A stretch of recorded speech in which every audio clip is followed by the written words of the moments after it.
Dingoos, good morning. I hope you're having a fantastic morning. Very exciting episode in store for you today. We're going to be talking, speculating, having a little fun, talking about is it even possible that Ethereum gets to $100,000 in the future? Is it possible? In my opinion, yes.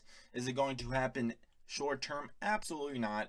It's not going to happen. Even Ethereum 10K is kind of unrealistic to say, guys, to be honest, in this bull cycle. But in the future, absolutely. And we'll get down and dirty with Ethereum at 100K, guys, and we'll talk all about it here shortly. So stay tuned for that.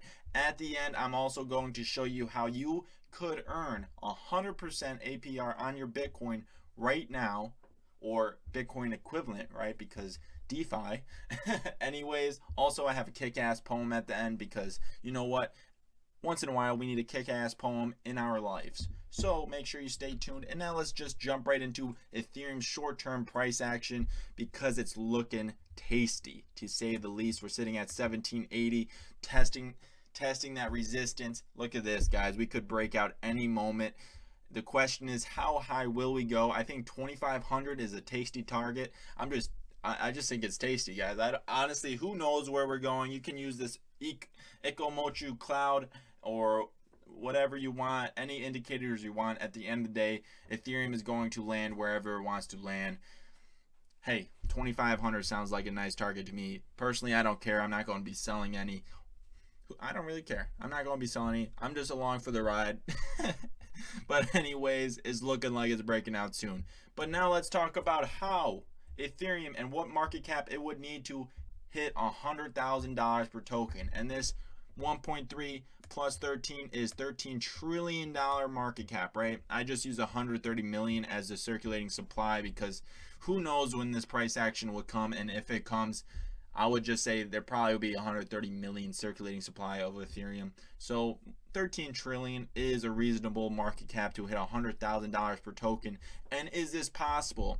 I would definitely say yes, because of decentralized finance, and especially when like non-fungible tokens are put on Ethereum and mortgages, they're on-ramping off-chain data in the terms of mortgages, and you can put collateral against that and say put your car on the blockchain and take out collateral against that and say your business, etc., etc. You definitely could see $13 trillion market cap of Ethereum based off of all that being put on the blockchain. And that's insane, guys. I do think whoever wins the decentralized finance battle, I think they will have the majority of the market share as well as a huge ass market cap. And in my opinion, it will be bigger than Bitcoin because financial service industry alone is bigger than store of value utility, right? That's just my opinion. So we will see. Also, it's a decentralized internet, and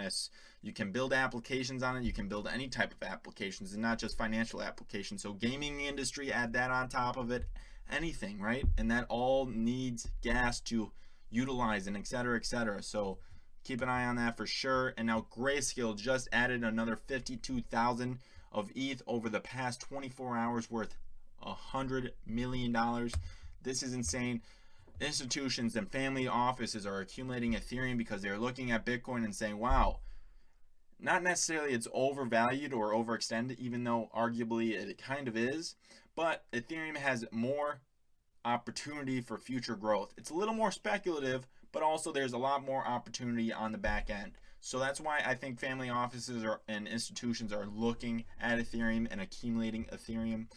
Also, their staking contract for ETH 2.0 just recently went over 3 million Ethereum locked in that staking contract. Coinbase said Q1 of 2021. We're heading to the end of Q1 2021 for exchange staking on Coinbase, and I've been waiting for that. Also, their Coinbase IPO is coming out, which will be a big catalyst in the market. So keep an eye on those two. Ethereum staking will be huge. A very small amount of Ethereum is staked right now. I think it's 3 or 4% of the total supply, but like Cardano and Tezos has like 60-70% of the circulating supply staked. So you could expect something similar with ETH 2.0. And just imagine half of the supply, circulating supply of Ethereum locked in staking contracts, right? And then what do? There's not much in circulation, and there's going to be such a high demand for it, right? And that's where the economic factors come in, and really you don't know where Ethereum is going to land in price action just because of all those locking mechanisms, including locking in DeFi, right? There's currently 7.7 million Ethereum locked in DeFi. So all these factors weigh into Ethereum's price action, right? And it's kind of hard to tell. And more Ethereum get locked into DeFi as collateral, etc., liquidity pools, all these decentralized financial applications. I mean, you could see some insane, nasty price action for Ethereum because of all these financial, economic factors and variables coming together and making Ethereum go up in value significantly and very fast. And now let's talk about why people are using DeFi when locking their Ethereum. Because of things like this. Right now, Rari Capital is earning 13% APY on your Ethereum, which is more than staking. I don't know exactly how they're doing it. It's something in the back end. This is a yield earning pool. They probably leverage their position, etc., etc. You could look into their strategy more, but Rari has been doing great lately. And now let's talk about sharding, because this will help gas prices as well. Sharding is where they break up E2 in different segments. I gotta read up on it a little more. It's been a while since I read up on sharding, and I kind of forget the specifics, but that will definitely help gas prices. And once E2 is fully implemented, it's going to be huge. But that's not the thing I want to bring up. It's EIP 1559. There's a big community call in the Ethereum Cat Herders YouTube channel. You can check that out. It's just, I think it's a weekly Ethereum dev conference where they talk about Ethereum improvement proposals, etc., etc. E2 also is there, and I think it's going on February 26th. So if you want to listen in, they're talking about EIP 1559 and how they're going to implement it. This is big. Once EIP 1559 is implemented, it very well could make Ethereum a deflationary currency, which would be absolutely huge, right? All these factors are hard to calculate into a price prediction. And I think even doing that is kind of irresponsible. All I know for sure is all this stuff is bullish, which means price go up, right, guys? That's end of the day. That's what's going to happen. Price go up. Anyways, also this will help gas prices as well, and this goes under the radar because, I mean, what is the biggest gas guzzler on the Ethereum network? DEXs. And Hayden on Clubhouse said Uniswap v3 would be on both layer 1 and layer 2. Did I hear that correctly? Mr. State.eth tweeted. And I think once DEXs go on layer 2 or maybe even XDAI for the time being, gas prices will significantly decrease and people will start aping into small cap coins because that's what's holding everything back, is basically gas prices, and this is what is holding retail back. Like say gas prices were very cheap, there would be no hype around Cardano, because that's the only reason why individuals are even thinking and considering Cardano right now is just the insane gas prices. And it seems like Ethereum is kind of the Rolex of the smart contract blockchain, because really only very wealthy individuals in Ethereum can do that, or people that have been accumulating for a long time.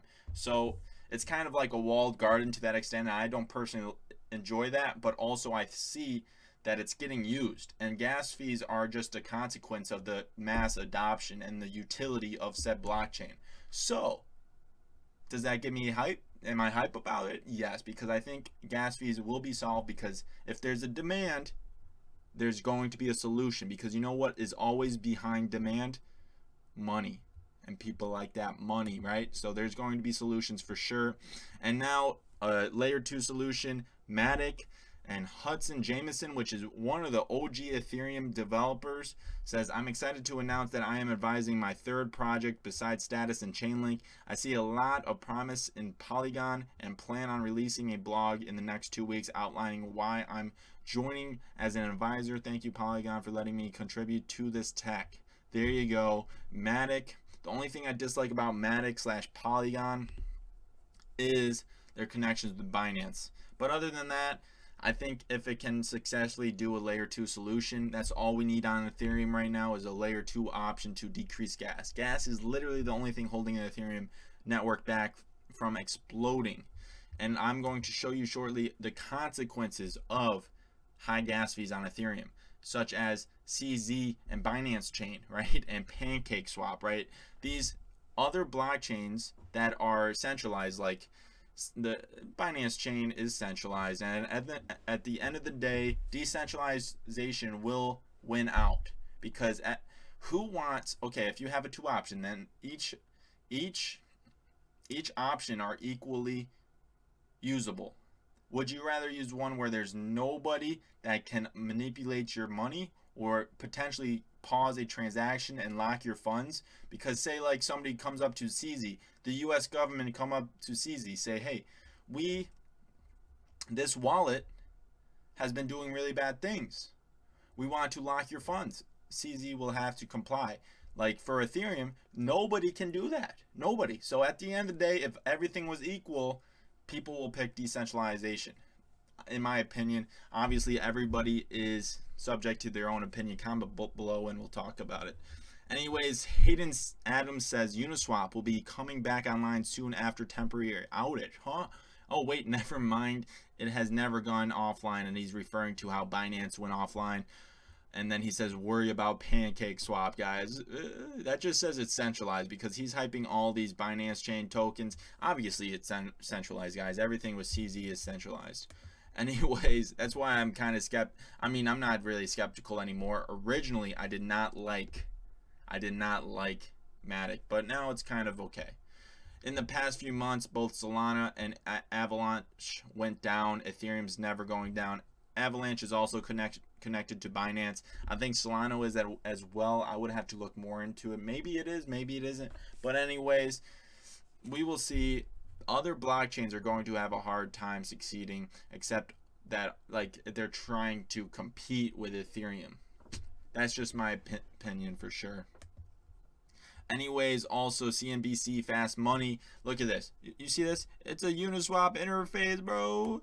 Uniswap interface. Whoop, whoop.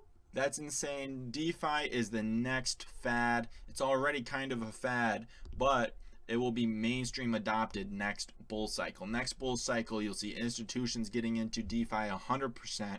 So if you don't own a bag of decentralized financial blue chip stocks, tokens, get into them and hold them for 10 years, because that, sir, will be your retirement. DeFi is probably the safest bet over the next 10 years. If you buy an index, that's probably the safest bet, because it's hard. You don't know exactly what DeFi projects will be around in 10 years, but you know they will be. So an index is probably the safest. Anyways, Miss Lindsay Lohan exploring DeFi is already liking Justin Sun tokens on Tron. Super fast and zero fee. Good job, Justin Sun. And welcome to Tron. And now Mr. Neo, what's an ideal crypto bag thinking Tron? Whatever the hell that is, Justin Sun and win all Tron shit tokens. Guys, look at this. Neo has what, 6 million followers? And what does Lindsay have? 8. You think they were paid? You think they were paid? This timing is weird that they both tweet. This is weird. I believe in coincidences, but also it's kind of weird, guys. I think Justin might have funded this. I do think Justin might have funded this. And look at Tron, guys. This is what happens. And also, I think Tron is pumping this as well. If Lindsay and Neo was sponsored by Justin is also actively pumping this, probably with Tether. That's just what's happening. He might even be taking Tron off exchanges and dexes on the Tron blockchain. That's what they do. They manipulate the market and sell to retail dumb enough to enter. End of the deal. That's what goes down. And unfortunately, retail always gets the bad end of it, because I'm sure Justin's son wants to take advantage of this bull run, because after this bull run, Tron's going to die. Anyways, let's talk about Dig, because this is Ethereum. This is a Bitcoin elastic supply token elastic supply token pegged to Bitcoin, right? It's sitting at $61,000 right now, but the price does not matter. It's the market cap, 106 million, so it's pretty large, but it's been out for since beginning of January, right? And it's grown substantially. You know why? Is because you can earn 133% on it, guys. 133% on it in this vault on Badger. Also, you earn interest, but also you participate in the adoption of Dig. So if the market cap of Dig goes up, you also earn Dig in that way, and Dig is equivalent to Bitcoin, and it will be equivalent to Bitcoin. So right now, I personally, let's see, I'll be completely transparent. Well, I have like 0.4. It's not connected to my wallet. I have 0.4.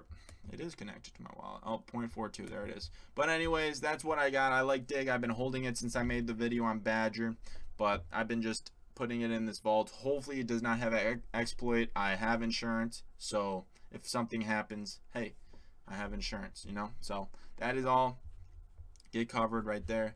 And let's jump into one exciting project that I'm following very closely, and this is Ribbon Finance, guys. Ribbon Finance. And you know why? Is because Coinbase devs are working on this, and this is a aggregator of options. It's huge. It's going to be huge. No token yet, but definitely something to watch out for. Options and derivatives are needed in DeFi. The only issue is gas, and I think they are planning on solving that issue with layer 2 options. Maybe they said they were announcing here next week some big announcement in their Discord. So go check out their Discord, and let's get into this poem, guys. This is a very impactful and kick-ass poem. I mean, just 2 weeks ago we hit the anniversary of the liberation of Auschwitz, and if you don't know what Auschwitz is and was, you ought to learn the atrocities that happened in both Germany and Europe with the Jews and every other creed and ethnicity, as well as what happened in China and the Japanese. Just absolutely brutal killing of a lot of Chinese individuals and absolutely disgusting stuff. History is needed to be taught. It's vital to be taught, because I definitely could see this repeating, and that's why I'm bringing it up today, because a lot of hatred in the world directly at groups of individuals for no apparent reason, just because of different color, skin, different beliefs, different opinions. It's disgusting, and this is exactly why I'm bringing this up. Let's go through these pictures quickly, and then I'll go ahead and read that kick-ass poem. Look at this. Look at this. Look at this. This could happen again, guys. This could happen, and the people that don't believe that this could happen again are the reasons why it will happen again. And now let's read this poem. This is written by a Holocaust survivor, Mr. Alexander. And now let's read what he has to say about his experience. Do I want to remember the peaceful ghetto before the raid, children shaking like leaves in the wind, mothers searching for piece of bread, shadows on swollen legs moving with fear. No, I don't want to remember, but how can I forget? Do I want to remember the creation of hell, the shouts of the raiders enjoying the hunt, cries of the wounded begging for life, faces of mothers carved with pain, hiding children dripping with fear? No, I don't want to remember, but how can I forget? Do I want to remember my fearful return, families vanished in the midst of the night, the mass grave steaming with vapor of blood, mothers searching for children in vain? The pain of the ghetto cuts like a knife. No, I don't want to remember, but how can I forget? Do I want to remember the wailing of the night, the doors kicked ajar, ripped feathers floating the air, the night scented with snow-melting blood, while the compassionate moon is showing the way? for the faceless shadows searching for kin. No, I don't want to remember, but how can I forget? Do I want to remember this world upside down, where the departed are blessed with an instant death, while the living condemned to a short wretched life and a long treacherous journey into unnamed place, converting living souls into ashes and gas? No, I have to remember and never let you forget. By Mr. Alexander. People, we need to remember history, because we cannot let this happen again. And unfortunately, I do believe something similar is happening right now somewhere in the world, and I'm almost positive of it. China, North Korea, this is happening right now. Unfortunately, nobody's talking about it because it does not impact our daily lives, and that is terrible. And even China, it definitely could be happening in China, and that's despicable. We are all humans. We are all in this together, this pointless journey of life that nobody knows why we're living, and we decide to torture and kill other people for no fucking reason. It pisses me off. And we have to remember. We have to. And enjoy days like that. Get with people you love, because it's very important, guys. Life is a journey that nobody knows, and nobody knows why. So enjoy while you have it, and nothing really matters. No amount of money, no amount of prestige, nothing. Just live the life you want to live. At the end, we will all die. That is all for today, guys. If you I appreciate you. I do. I really do. I love each and every one of you guys. Also, if you want to subscribe, I would really appreciate it. We have been growing exponentially, and I just love crypto. I love people. I love you guys. And if you want to talk, Discord and Telegram, guys. Discord and Telegram. I love history. I love crypto. I love business. If you want to talk about any of those things, give me a holler. Also, Twitter. We got personal and business down there, so go check those out. That is all for today, Dingoos. I appreciate each and every one of you, and dingle dingle. Peace out.